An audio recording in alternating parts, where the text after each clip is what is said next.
Hey there, this is Andrew with AndroidCentral.com, and today we're taking a look at the Pantech Discover for AT&T. It should be out now in most stores. It's a mid-range handset coming for $49.99 with a 2-year contract.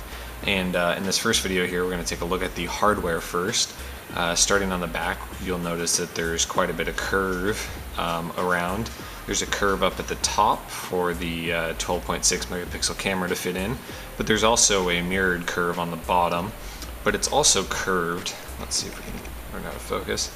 Curved from side to side, which gives this nice concave area in the back where your fingers are normally going to fit, so it makes it a lot easier to hold. Along the sides we have, let's see, there we go.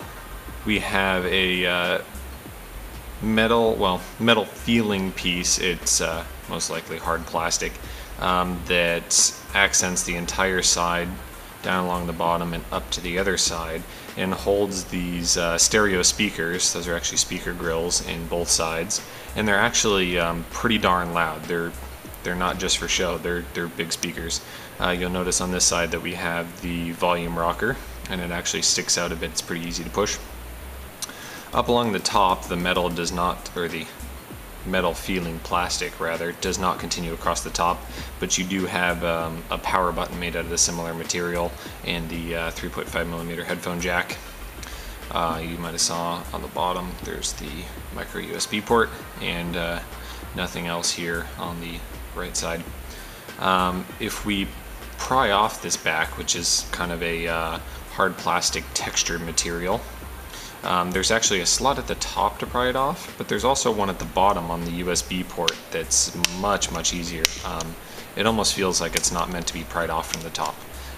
This is not as thin and flexible as you would think, but pretty thin and flexible. Underneath here you'll see a micro SD card slot and a micro SIM slot. And then the camera pod and flash. Nothing else too interesting other than the battery, which is removable, and it's a 2100 milliamp variety, which is really nice. Let's see if we can snap all this back on.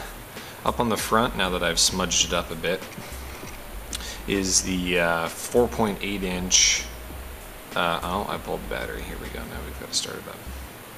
A 4.8 inch 720p display. It's a TFT LCD, and when you look at it straight on, oh, you can see me in the reflection high there. When you look at it straight on, the colors are actually pretty good, but once it gets off angle, even a few percent, we'll see, wait for it to boot up here, the viewing angles are just atrocious, and I'm not sure why that is. LCD usually does pretty darn good with viewing angles, but while that's booting up, I can talk about what's on top of the screen, which is this curved glass that you'll see in some of the review pictures, but really is very nicely curved off to the sides. And even though you don't have glass all the way to the edge, it flows over to the plastic so nicely that it doesn't really matter.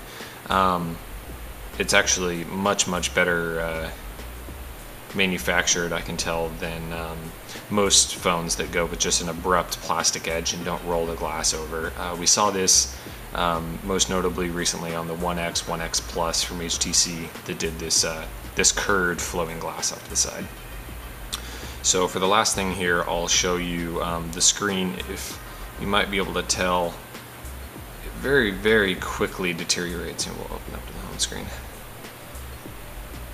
Glare aside, so we're straight on now, and see it quickly washes out and goes white, and it's actually, I'm very surprised. It's usually not a very big deal if viewing angles aren't that great, but this deteriorates so quickly that it's bothersome to me anyways. So that is your hardware run through of the Pantech Discover on AT&T. We're going to be doing a separate software video as well, and you can read the rest of the review on AndroidCentral.com. Thanks guys.